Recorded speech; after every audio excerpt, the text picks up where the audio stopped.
আরশি সাহিত্য পত্রিকার পরিচালনায় ও বালিভাড়া ভুবন সংঘের সহযোগিতায় 27শে জানুয়ারি শুরু হলো বালিভাড়া উৎসব। বালিভাড়া উৎসব কমিটির সভাপতি এবং আরশি পত্রিকার মুখ্য সম্পাদক মিলন কুমার ঘোষ জানান, 3 দিন ব্যাপী এই বালিভাড়া উৎসবে থাকছে আদিবাসী নৃত্য, লোকসঙ্গীত, ছাত্রছাত্রীদের কুইজ, সাইবার সচেতনতা, বসে আঁকো প্রতিযোগিতা, শীত বস্ত্র বিতরণ, গাছ বিতরণ, রন্ধন প্রতিযোগিতা ও স্বাস্থ্য শিবির। বালিভাড়া উৎসবের উদ্বোধন করলেন নৈহাটি পুরপ্রধান অশোক চট্টোপাধ্যায়। নক্ষত্র খচিত উদ্বোধনী অনুষ্ঠানে উপস্থিত ছিলেন কাঁপা চাকলা গ্রাম পঞ্চায়েতের প্রধান রবীন্দ্রনাথ নিয়োগী, শিক্ষক কানাইলাল আচার্য, সাপ্তাহিক সংবাদপত্র এই কালের সম্পাদক ও বঙ্গীয় সাহিত্য পরিষদ নৈহাটি শাখার যুগ্ম সম্পাদক শোভনলাল রাহা প্রমুখ। দেখে নেব এই কালের সেই বিশেষ প্রতিবেদন।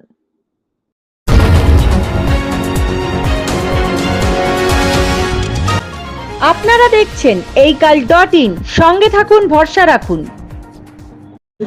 দেখবেন আগামী দিন রেল মাঠের মতো এই ভুবন সংঘের মাঠও বিরাট উৎসব প্রাঙ্গণ হয়ে তৈরি হবে। এটা একটা মিলন স্থান, উৎসব মানে মিলন স্থান। আমি জানেন, আপনি একটা কথা বলি, আমি একটা জায়গাতে একাধিক মানুষ যেখানে সমবেত হয় সেটা দেবতা বিরাজমান হয়। সেখানে একাধিক মানুষ যেখানে সমবেত হয় সেখানে দেবতা বিরাজমান হয়। নমস্কার, সবাই ভালো থাকবেন, সবাই সুন্দর থাকবেন। নমস্কার। সঞ্চালক তাপস অত্যন্ত প্রিয় মানুষ, সুন্দরভাবে সঞ্চালনা করছে। বালিভাড়া উৎসব 2025 উদ্বোধক বিস্তারিতভাবে আপনাদের বলেছেন, আমি তার মধ্যে যাচ্ছি না। আমি শুধু এইটুকুনি বলছি যে 2011 সালে যে নৈহাটি উৎসবের সূচনা হয়েছিল তৎকালীন বিধায়ক পার্থ ভৌমিকের হাত ধরে, আজকে নৈহাটি বিধানসভা এলাকায় জেটিয়া উৎসব চলছে, যার কর্ণধার এখানে আছে অশোক দাস। নতুন করে আর একটা শুরু হলো, যার কর্ণধার মিলন ঘোষ, বালিভাড়া উৎসব। আমার মনে হয় আগামী দিনে নৈহাটি বিধানসভা জুড়েই বিভিন্ন পঞ্চায়েত এলাকায় এবং বিভিন্নভাবে এই উৎসবগুলোকে চালু করা হবে। আলোকবৃত্তের বাইরে থেকে জেলার প্রান্তিক লেখকদের নিয়ে একটা লিটিল ম্যাগাজিন প্রকাশিত হয়, যে কাজটি করে থাকেন আরশি পত্রিকার সম্পাদক মিলন ঘোষ। তিনি এই উৎসব আরশি পত্রিকা, একটা পত্রিকা উৎসবের শুভ সূচনা করলেন। বাংলায় কোনো পত্রিকা উৎসব করে কিনা আমার জানা নেই। সেই সম্পাদক তার ভাবনা, তার চিন্তা, উৎসবের উদ্দেশ্য নিয়ে এবার আপনাদের সামনে তার বক্তব্য পেশ করবেন। ধন্যবাদ তাপস বিশ্বাস মহাশয়কে। আমার ঘনিষ্ঠ বন্ধু আমার ডাকি সাড়া দিয়ে পলাশী থেকে এখানে এসেছে অনুষ্ঠান সঞ্চালনা করতে। মঞ্চে উপবিষ্ট আমাদের পৌরপ্রধান অশোক চ্যাটার্জি মহাশয়, আমাদের দীর্ঘদিনের একসঙ্গে পথ চলার সাথী এবং এখন আমাদের অভিভাবক। মঞ্চে রয়েছেন আমাদের কানাই আচার্য, আমাদের শিক্ষাবিদ, এবং আমি তাকে আচার্য গুরুদেব বলেই ডাকি, কারণ তার অফিসিয়াল কাজকর্ম এত সুন্দর যে আমাদের তার পদতলে বসে শিখতে হয়। বিষ্ণু এখন যুব সমাজের আইকন, তার কথা আলাদা করে বলার কিচ্ছু নেই। পেছনে বসে রয়েছে আমাদের এক ঝাঁক পঞ্চায়েত সদস্যা, সবার নাম বলতে গেলে অনেকক্ষণ দেরি হয়ে যাবে। আমি এই কালের সম্পাদক এসেছেন শোভন, সমিত রয়েছে মিডিয়া সেলের, তাদেরও মঞ্চে আসার জন্য বলছি। সবুজ বৃক্ষের এসেছে, তাদেরও ওই মঞ্চে আসার জন্য বলছি। আজ বালিভাড়া মানুষের বড় সুখের দিন, বালিভাড়া মানুষের আজ বড় আনন্দের দিন। উৎসব মুখরিত সারা পশ্চিমবঙ্গের নৈহাটি 2011 সালে নৈহাটি উৎসব শুরু করেছিল। তার আগে গৌর দাস, সেই প্রশংসাতেই আবার যেতে হচ্ছে, ছেলেটা এত কাজকর্ম করে না বলার উপায়ও নেই। অশোকদাকে বললাম যে ভজনা করবেন না, সে আমাকেই রটনাটা হজম করতে হলো। সংহতি উৎসব করতো, ও এত খিদে পেতেও শেখরদাকে নিয়ে গিয়ে ডবল প্যাকেট খাচ্ছে, মঞ্চে নেই। তো সেই সংহতি উৎসবের পর আমরা নৈহাটি উৎসব যখন হলো তখন সংহতি উৎসব আর বন্ধ হয়ে গেছে। জেঠিয়া উৎসব, হালিশহর উৎসব, হাজিনগর উৎসব, গৌরীপুর উৎসব। মানুষ কখন উৎসব করে? যখন শান্তি থাকে, যখন সুখ থাকে, সমৃদ্ধি থাকে, তখন মানুষ একটু আনন্দ করতে চায়। বিশেষ করে এই শীতের রোদের ওম পুইয়ে মানুষ একটু আনন্দ করতে চায়। বালিভাড়ার ভৌগোলিক অবস্থানটা এমন, জেঠিয়া থেকেও অনেকটা দূরত্ব, নৈহাটি থেকেও অনেকটা দূরত্ব। তাই এই বালিভাড়াটা এমনি আমাদের সাংগঠনিকভাবেও জেঠিয়ার যা কাজকর্ম হয় আলাদা করে, বালিভাড়ার কাজকর্ম কিন্তু সাংসদ পার্থভৌমিক নির্দেশে আমরা আলাদাভাবে করি। বালিভাড়ার মানুষের এত এখানে সংস্কৃতির পীঠস্থান একটা, শিক্ষার পীঠস্থান একটা। বালিভাড়া থেকে বহু রাজনৈতিক ব্যক্তিত্ব তারা বিশেষ বিশেষ আসন অলঙ্কৃত করেছেন। আজকে সেই বালিভাড়ার মধ্যে প্রচুর প্রতিভা। বসে আঁকো প্রতিযোগিতায় অসত্য শুনলে অবাক হয়ে যাবেন, 250 নাম পড়ে গেছে।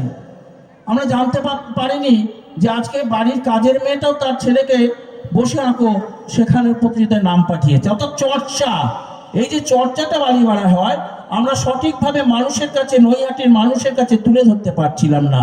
তাই একটা তাগিদ অনুভব করেছিলাম, একটা সাহিত্য শুধু সাহিত্যের ক্ষেত্রের মধ্যে সীমাবদ্ধ থাকে না, সাহিত্যের সংজ্ঞা দিতে গিয়ে। অসংখ্য ধন্যবাদ।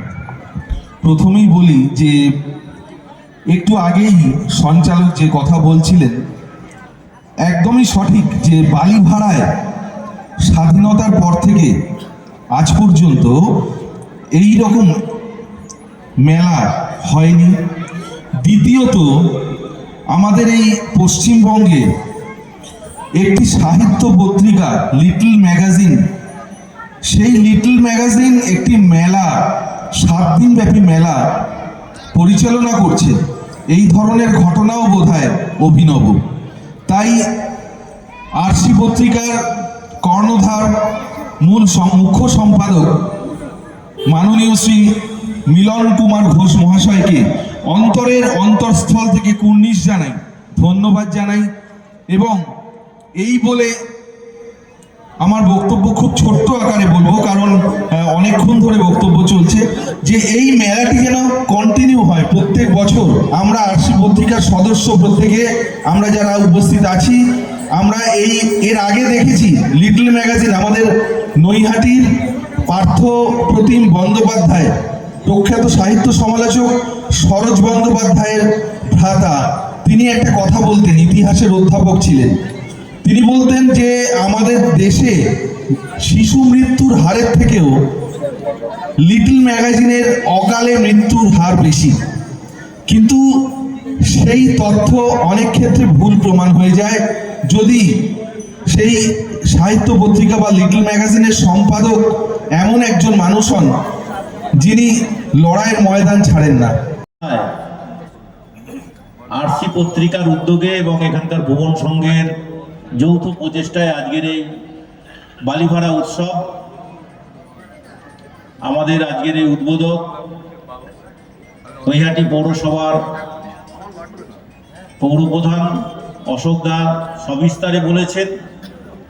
আছেন আমাদের আর এক সমাজসেবক, যিনি সারা উত্তর 24 পরগনা কেন পশ্চিমবঙ্গের বিভিন্ন প্রান্তে মানুষের সেবা করে বেড়ান, আমাদের নৈহাটি পৌরসভার অন্যতম সদস্য গৌর দাস মহাশয়।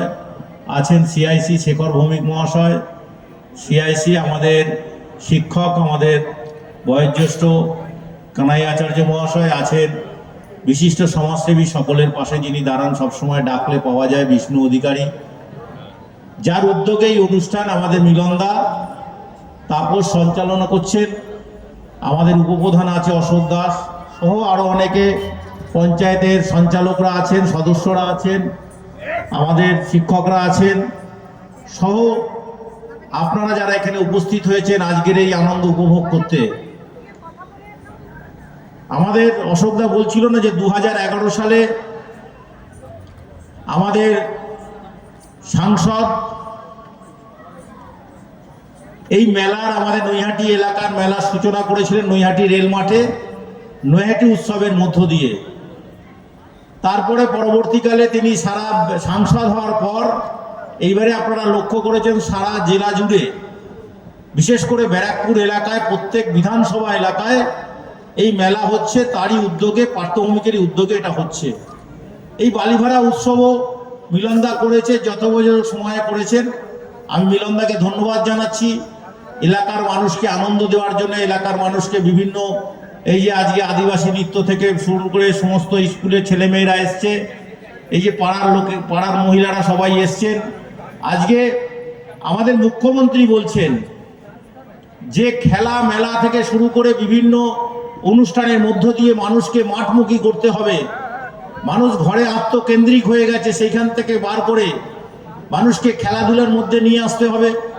আজকে অশোকদা বলছিল যে মেলা হচ্ছে, মেলাকে কেন্দ্র করে ছোট ছোট দোকান গড়ে উঠেছে। এই প্যান্ডেলটা যিনি করেছেন তিনি কিছু পয়সা পাবেন, যিনি লাইট দিয়েছেন তিনি কিছু পয়সা পাবেন, যিনি মাইক দিয়েছেন তিনি কিছু রোজগার করতে পারবেন, যারা ছোট ছোট দোকান দেবে তারা কিছু রোজগার করতে পারবে। এটাও একটা উদ্দেশ্য বলা যেতে পারে। গ্রাম বাংলায় আজকে আপনারা খেয়াল করবেন, সুদূর গ্রাম বাংলা, বাঁকুড়া, বীরভূম থেকে শুরু করে মেদিনীপুরে আমি বিভিন্ন জায়গায় গেছি, দেখেছি সারা বছর মেলার মধ্যে থাকে এবং বেশ কিছু দোকানদার সেই মেলাকে কেন্দ্র করে দোকান দিয়ে তাদের জীবিকা নির্বাহ করে। অনেক মানুষ আছে বাড়ি যেতে পারে না, তারা একটা মেলা থেকে আরেকটা মেলায়, একটা মেলা থেকে আরেকটা মেলায় করে বছরে 6 মাস এই মেলা থেকে আয় করে তাদের 1 বছরের রোজগার জোগাড় করে। এটাই হচ্ছে মমতা বন্দ্যোপাধ্যায়ের, আমাদের মুখ্যমন্ত্রীর উদ্দেশ্য। তাই আমরা মনে করি মিলনদা এটা করে, যেটা করেছে খুব সময়োপযোগী। আমাদের অনেক বড় উৎসব হয়, নৈহাটি উৎসব আপনারা দেখেছেন, বহু দোকান এখানে আসে এবং তাই আমরা বলবো আসুন সকলে মিলে আমরা এই 3 দিন বালিভাড়ায় উৎসবে মেতে থাকি।